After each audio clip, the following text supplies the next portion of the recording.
a total and complete economic collapse. Now, even if an economic collapse did not occur, if they were successful in conning the American people into accepting a cashless system, thus negating any reason for an economic collapse, there will still be a loss in our standard of living simply due to NAFTA. There is no way in the world, ladies and gentlemen, that the American laborer is going to compete with a Mexican laborer who can work for only 50 cents an hour. Their standard of living in this process will come up. Ours will go down, and we will meet somewhere in between. Life in this country is not ever going to be the same again. The middle class, ladies and gentlemen, is going to disappear, and that's exactly what this is intended to do. Karl Marx proposed free trade as a system of leveling the standard of living between the have nations and the have not nations, and creating class wars, which would bring about socialism much quicker. Don't believe it? Look at history. Can you remember, folks? Can you even remember when you last bartered for something? I mean, personally traded something on a direct, equal exchange?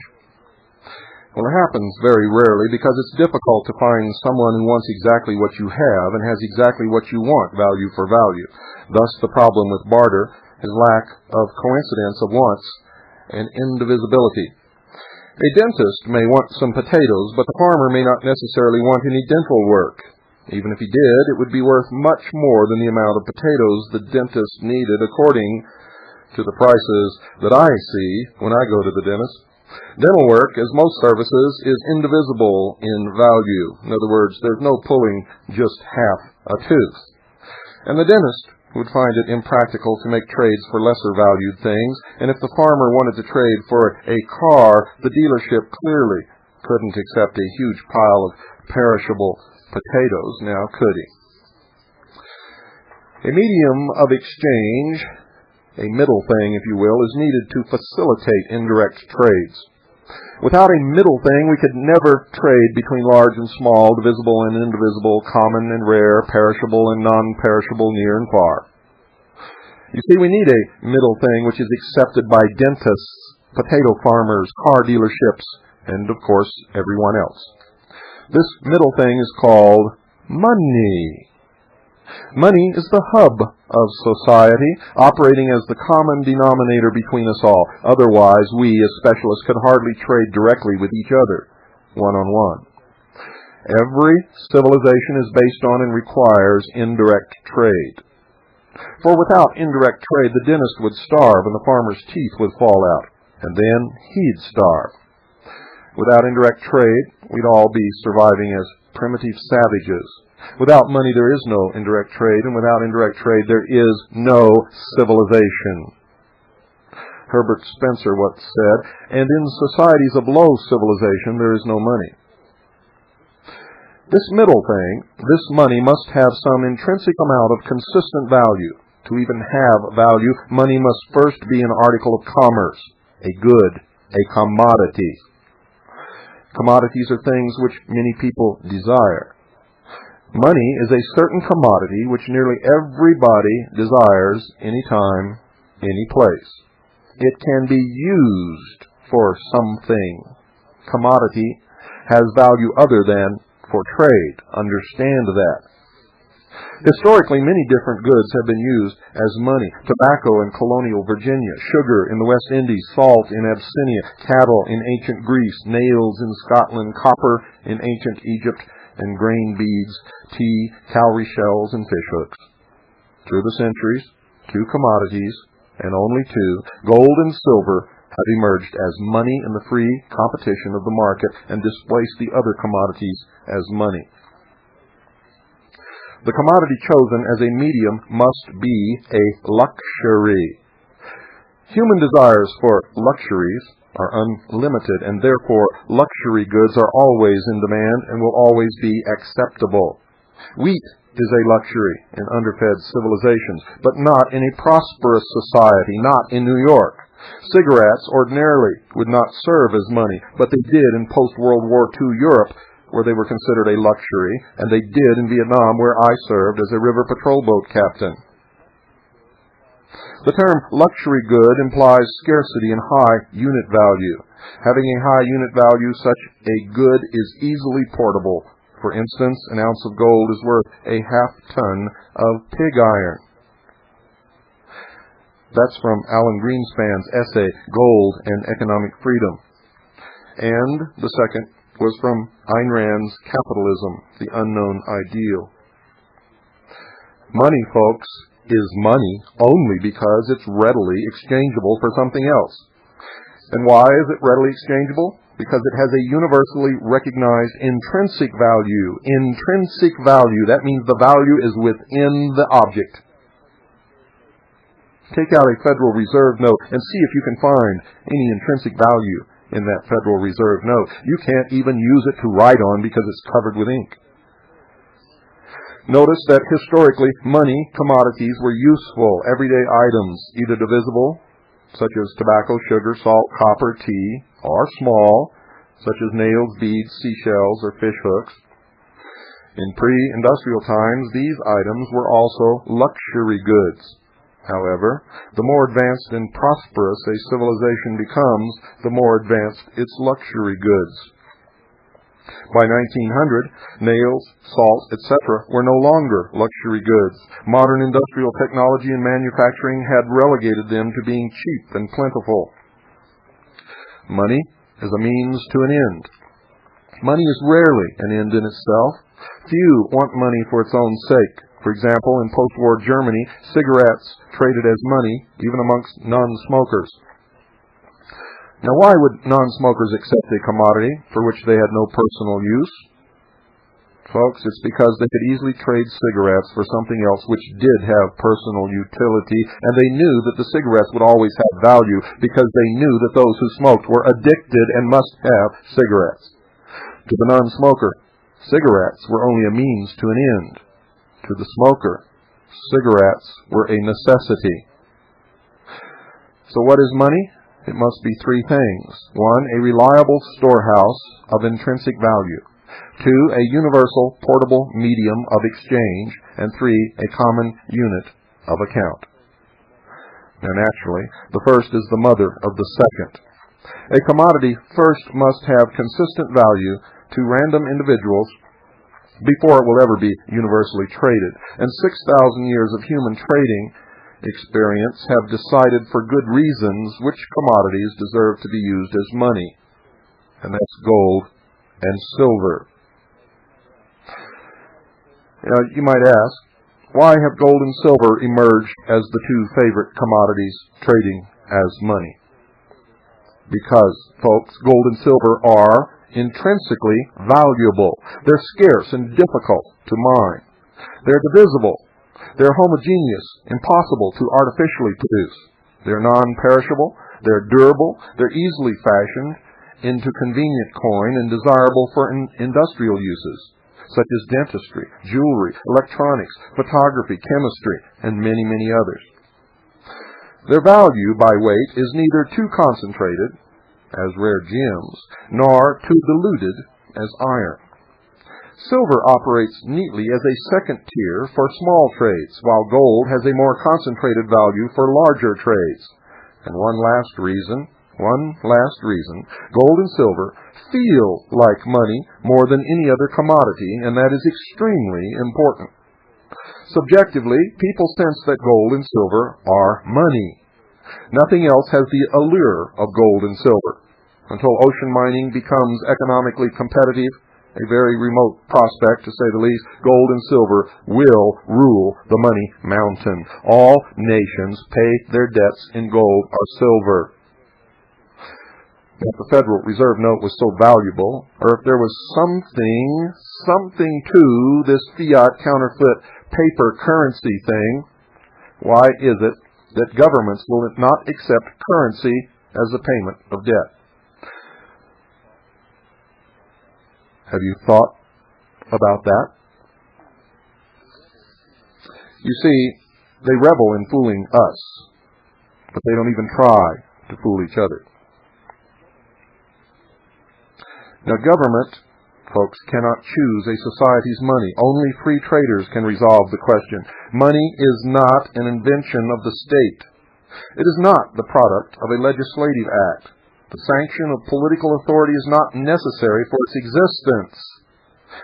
If the government disappeared tomorrow, you would all in your individual communities accept a common denominator as your money, and you would continue to trade with each other as if nothing had ever happened. And I tell you now that the true primary articles of trade would be gold and silver. Certain commodities came to be money quite naturally as the result of economic relationships independent of the power of the state, and that's why its value is universal throughout the earth. Not just in one or two countries, but everywhere upon the face of this earth. No matter who you talk to, no matter what the race, no matter what the religion, no matter how remote or how populated. The brilliant Austrian economist Ludwig von Mises proved through his regression theorem that money must first be a freely traded commodity. To solve the baffling question of how a money came to be worth a certain unit price, Mises worked backwards. The value of money on its first day of use as money must logically stem from its consumption value on the previous day, when it was not money. And how does something have consumption value? By having intrinsic value, by being a commodity. So unless money was a commodity at one time used by the free market and individuals decided to start using it as money, there is no way for a money price to be conferred arbitrarily. No government can do it. Now, if you want to see how really stupid you have been and how foolish you really are, take a $1 bill out of your wallet, put it beside a $100 bill, and then try to explain to anyone, I don't care who it is, try to explain to anyone the difference between the two. The solution to making money work, folks, as a unit of account, a price, lies, as Mises showed, within the coordinating process of the free market. This insight proves devastating for any dictator, a band of elites trying to impose a new currency. When the transition from a barter to a money economy took place, the previous markets and commodity exchange ratios were not suddenly wiped out. The preferences individuals had made known were transferred to the new kind of economy, and money was used as a vehicle. It's a complex process to change from one sort of exchange regime to a new one. And no government authorities, no matter how wise, can replicate it. Money is not wealth. You see, money buys wealth. People accept gold because they can trade or spend it later. Comparatively little gold is actually consumed by industry. Gold money is traded, and that's what it's for. On this point, the miser Scrooge McDuck has transposed the means with the end. Although gold money indeed has intrinsic worth, its main value is exchangeability. The miser deceives himself that by having a pile of gold, he is rich. But can he eat, wear, or live in his gold? No, of course not. Unless the miser trades some of his gold for food, clothes, and shelter, he will die. That's how the infamous miser, Hetty Green, lived and died in abject squalor despite her $100 million estate. Being broke is a state of finances. Being poor is a state of mind. The miser is an illiterate fool collecting books. I hope you understand that. The miser is an illiterate fool collecting books. He cannot read. Money, folks, is a tool. Like any tool, if money is not used, one might as well not even have it. Clearly, money is meant to be traded or spent, not hoarded in a mattress. Wealth is not money. Wealth is bought with money. Wealth is things and profit-generating assets. Mitchell Innes said once, "The eye hath never seen, nor the hand touched a dollar." If gold and silver are money, then what is a dollar? A dollar is not a thing. It measures a thing. The term dollar is an adjective, folks, not a noun. According to law, a dollar is a unit of weight like pounds or tons, which specifies a certain quantity of gold or silver money. And that's why your Federal Reserve note, which says $1, is counterfeit. It is, in fact, a lie. It's an instrument of debt which says that someone owes someone else a dollar. And when you use it to buy something, capital goods, you do not own those goods, for you cannot purchase real worth with an instrument of debt. And that's why you pay taxes upon your property. And that's why you have a certificate of title for your automobile instead of the real patent title. That's why you have a warrant deed for your home and for your land instead of a real patent deed. What you have signifies that someone does indeed own the land, but not you. And that's why you have to pay registration fees and property taxes. Those are your rental payments. And if you fail to make even one of those rental payments, the true owner will repossess his property. Make no mistake about it. You see, our nation has been stolen out from under us. What you think you have does not indeed belong to you at all.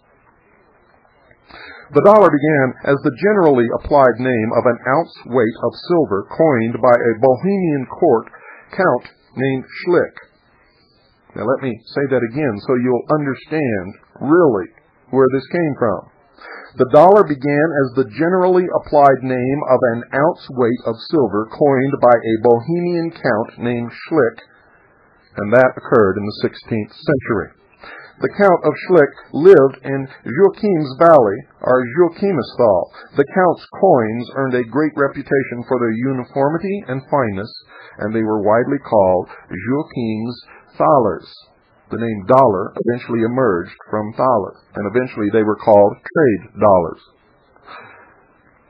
As gold and silver had emerged as the reigning moneys, the Founding Fathers declared that only gold and silver coin can be money in America, and gave the Congress power, quote, to coin money and regulate the value thereof, unquote, United States Constitution, Article 1, Section 8, Clause 5. In the 1784 debate concerning the nation's dollar unit of money, Thomas Jefferson said this, quote, "If we determine that a dollar shall be our unit, we must then say with precision what a dollar is," unquote. With this in mind, Congress wrote the 1792 Coinage Act. That's I keep getting that transposed. It's the 1792 Coinage Act, amended in 1900 and still in effect today, officially defining the dollar. Quote, "Just as an inch is 1/12 of a foot, or a quart is 1/4 of a gallon, a dollar is 1/20 of an ounce of gold. 10/11 fine," unquote. Also included in that act was the provision that anybody convicted of debasing or diluting the gold content of the dollar would be put to death. This harsh penalty was a reflection of how strongly the people felt about the previous painful episode of the worthless inflationary continental currency. I hope I have your attention. And I'm sort of sorry that I do, because I must leave you hanging there, ladies and gentlemen, because we have run out of time. It is the intention of the hour of the time to wake the sheeple, empower the people, and try to save freedom, not just for the United States of America, but for the world. If I have your attention, if you are awake, if you realize now how you have been defrauded and scammed and lied to, then it's time to look in the mirror and say to yourself, I have been stupid. I have been ignorant. I have been apathetic. I am a sheeple, but I am going to try my best to become a real people, a real American. Go out and get yourself a copy of the Constitution and the Bill of Rights and the Declaration of Independence and join us in this fight to save our great nation. Good night, and God bless you all. America, land of the free, home of the brave? Not anymore.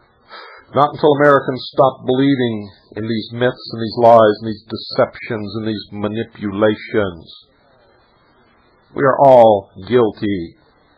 Jesus threw the money changers out of the temple, and you are setting up the tables for them and building their booths.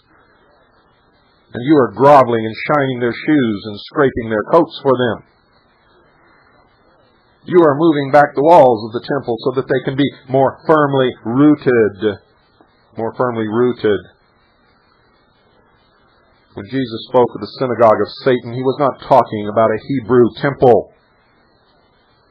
He was not talking about the Jews. You see, the temple that he himself attended, the temple that he threw the money changers out of, the temple that he said was the house of God, was a Jewish temple. And all you arrogant idiot racists out there who do not understand that when he spoke of the synagogue of Satan, he was talking about the old mystery religion of Babylon that was practiced in that day as well as this. And they are in control. The greater the truth, the greater the libel. Men are most apt to believe what they least understand. A truth's initial commotion is directly proportional to how deeply the lie was believed. It wasn't the world being round that agitated people, but that the world wasn't flat. When a well-packaged web of lies has been sold gradually to the masses over generations, the truth will seem utterly preposterous and its speaker a raving lunatic, and that is what most of you have dubbed me.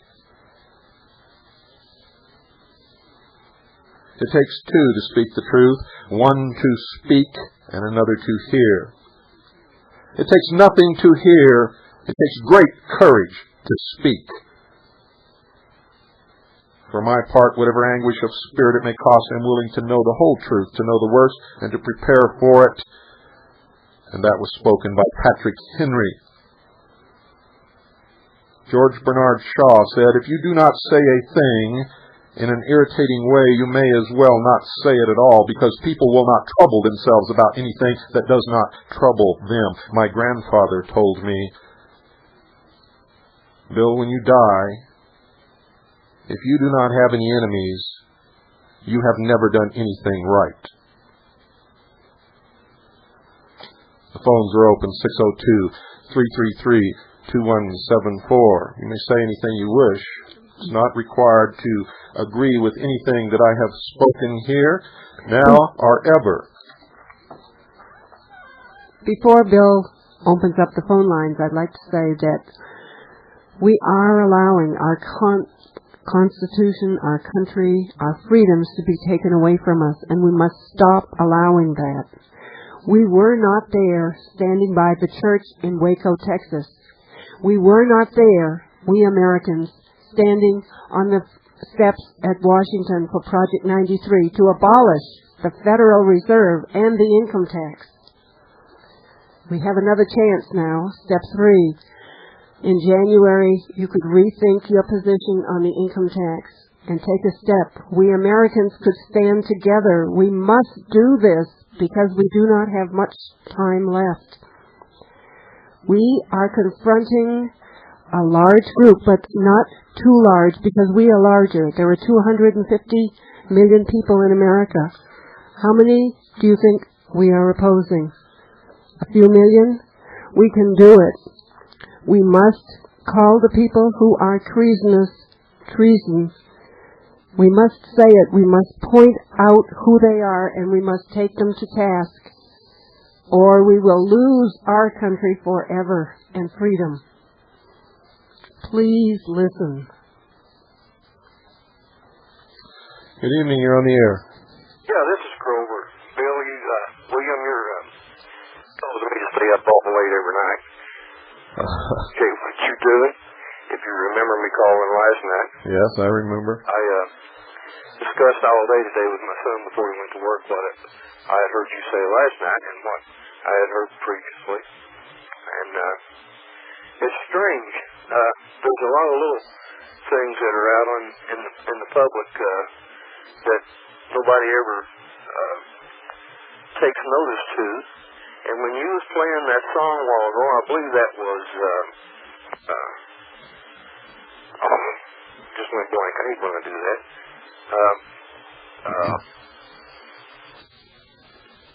Come on, what's the point? Oh gosh. Well, anyway. It doesn't matter who sang the song. Okay, What's the point? Freedom is just another word for nothing else to lose.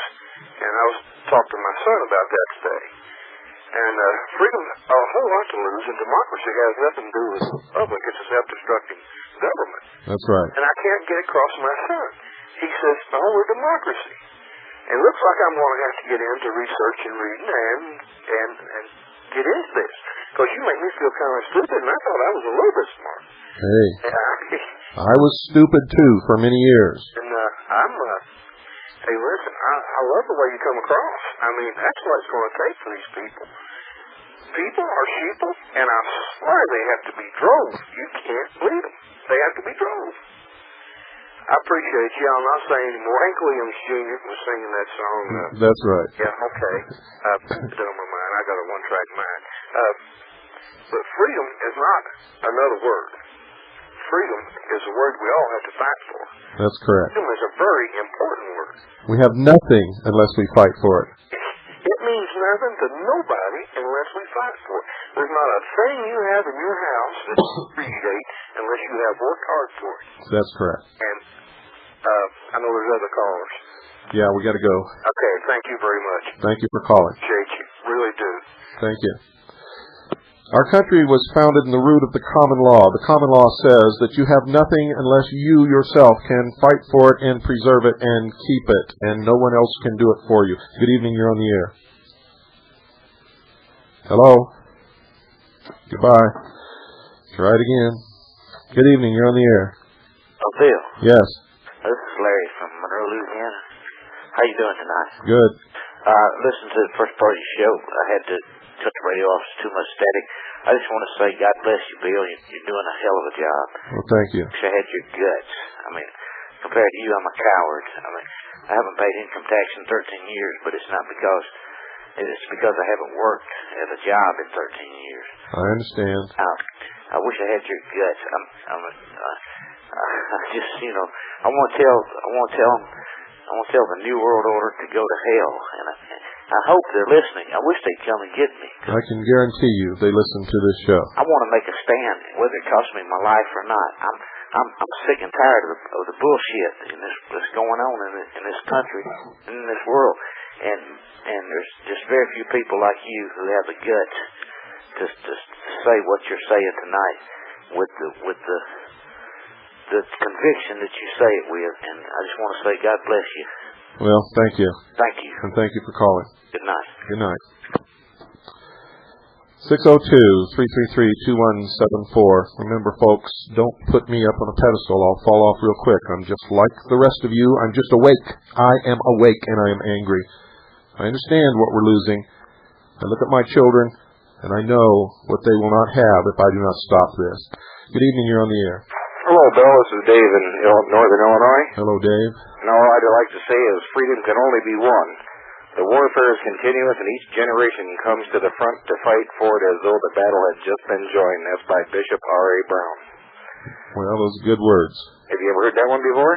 No, I haven't. I'll add that to my little repertoire here. Yeah, that's in the book The Most Secret Science by Archibald E. Roberts. Thank you. Okay. Good night. Have a good one. Thank you for calling. 602-333-2174. Don't forget Carolyn's here if you'd like to talk to her. Good evening. You're on the air. Hi. How you going? You asked me that after everything? I've been listening to you for a few months. It's great. I really do enjoy it. However, I have to say something about the Brady Bill. Go for it.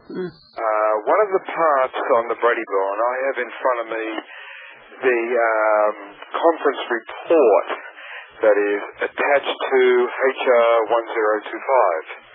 And part of the requirement is that you have to get a letter in writing from your local sheriff and or chief of police that you have been accosted by somebody and therefore you require a handgun. And the deal is, if you can't get this letter in writing from your chief, you can't get a handgun. Well, I beg to differ with you. That's not true. That's for people who have to have a handgun like right now, today. If I go down and say, I've got to have a handgun right now, today, then that's what I have to do to get it today. Otherwise, I have to wait 5 days. Yes, but if you look at... No, there's no buts. I've read the whole bill. 5 days to start with to get the permit application going. Then you have enough No, that's not true. That's not true. That's not true. Well, that's what I have in front of me. Well, it's not what I have. Can I send you a copy? You certainly can. Just hang on a second so I can get a piece of paper and get your address so I can send it to you. Okay. The address, folks, is William Cooper, Post Office Box 1420, P.O. Box 1420. Yep. Sholo, spelled S-H-O-W-L-O-W, 2 words, Sholo, Arizona, 85901. 85901. Yes. You will have that on Monday or Tuesday. Thank you very much. You're in for a shock. Well, I don't think I'm in for a shock. We have the Brady Bill, unless somebody's putting out a phony copy of the Brady Bill. The Brady Bill has yet to be written. It has been signed on this conference report. The actual bill is not going to come down for 6 weeks, and that's coming from my congressman in this area. This is in eastern Pennsylvania. Well, I got news for you, friend. Your congressman is pulling the wool way over your eyes. I hope so. A bill cannot be signed unless it's been written. It's been passed into law. It's been signed by the president. We have a copy of it. Tell your congressman to go fish.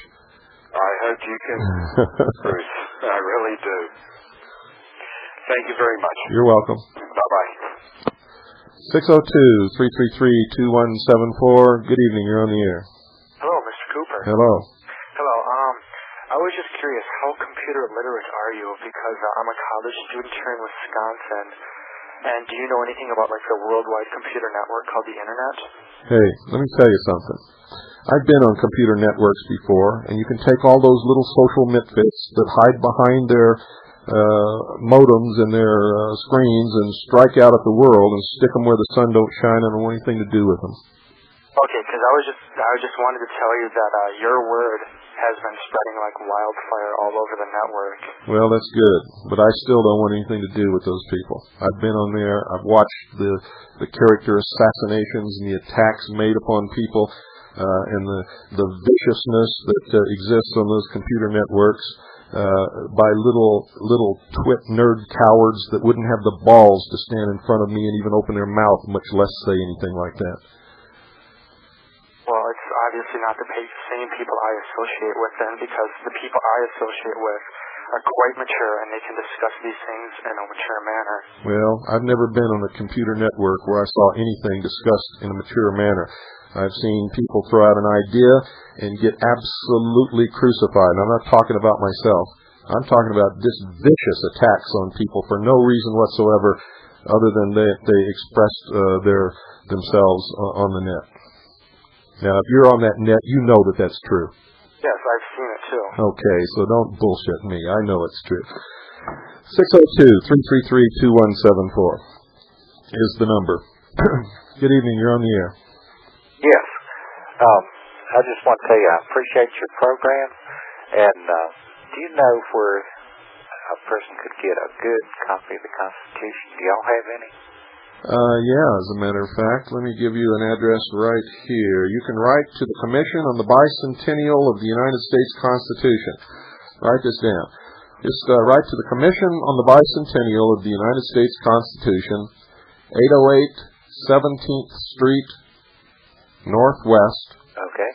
Washington, D.C., 20006.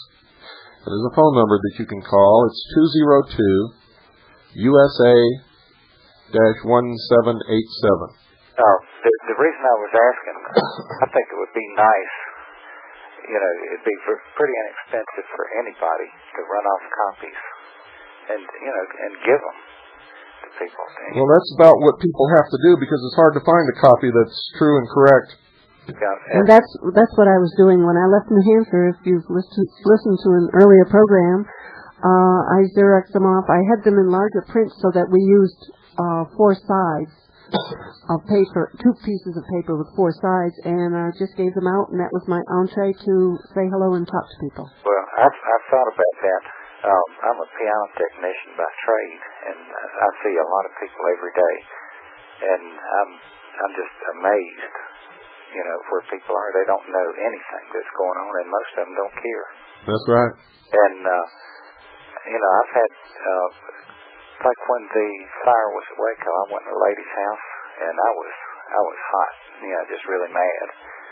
And the first thing, she said, well, there's too many guns around. And I said, okay, one day you'll wish you had some around, if you don't change your attitude. And, I'll probably never work for her again, but, people better wake up. Yes, they better. And everyone out there, listen to me. The Constitution says the right to keep and bear arms shall not be infringed. Period. Shall not be infringed. Any law that's passed restricting the sale or the possession of firearms in this country or any weapons whatsoever, or the registering of weapons whatsoever, or unconstitutional laws do not have to be obeyed. And I'm telling you right now, do not ever give up your weapons. It is the only thing that stands between us and slavery at this very moment. If Americans had been disarmed last week, you would already be slaves tonight.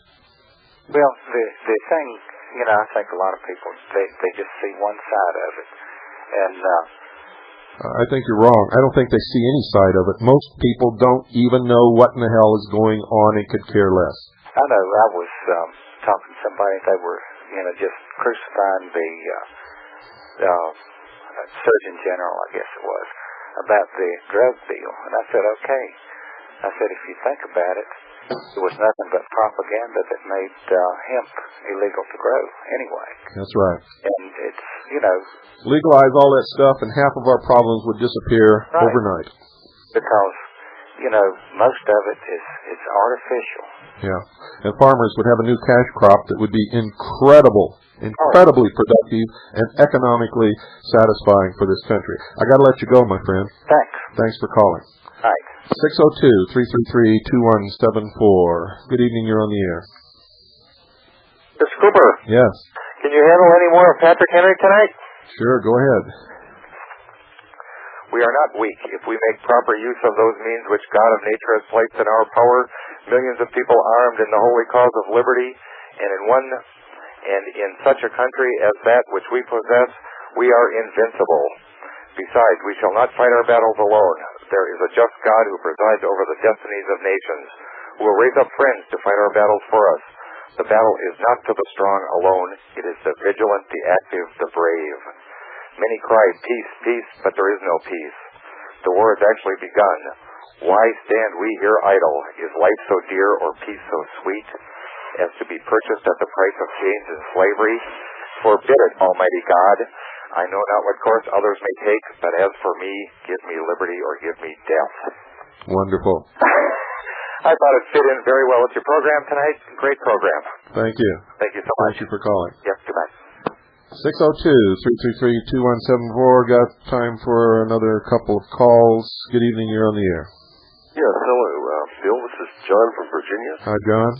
Just a quick question for you. I agree with almost everything you're saying.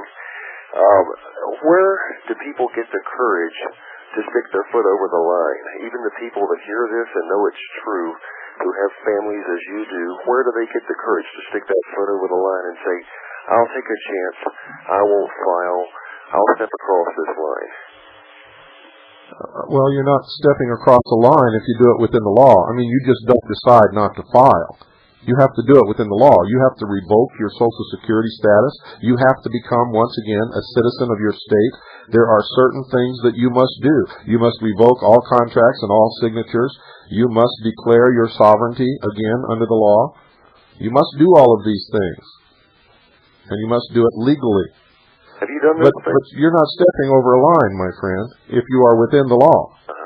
That's why these people who were arrested See, they tell the newspapers that these people are criminals because they were teaching people how to untax themselves legally. So the sheeple out there hear that and they say, oh, these people got busted because they weren't paying taxes. That's not true. You know what the charges are? Mail fraud, because they claimed 100% success, and the U.S. Postal Department regulations say you cannot claim 100% success. Right.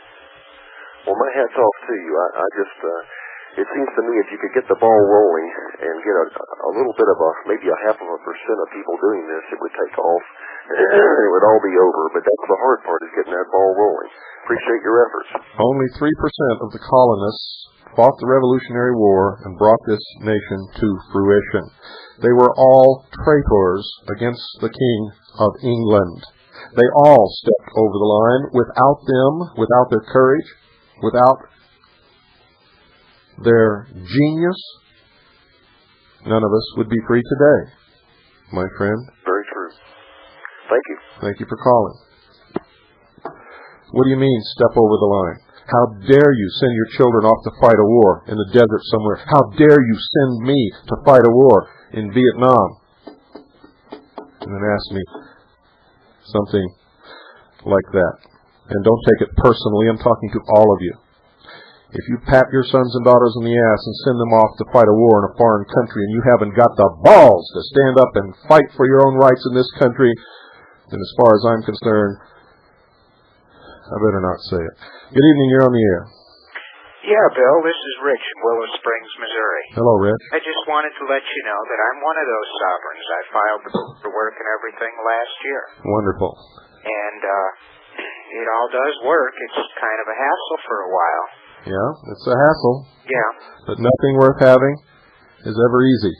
Yeah, and I really enjoy your show. Thank you. And you have yourself a good evening. Thank you very much. Thank you for calling.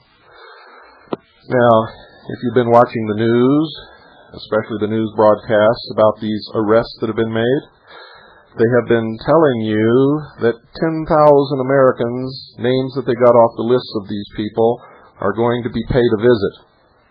What a joke. Do you know how many IRS agents there are in this whole country?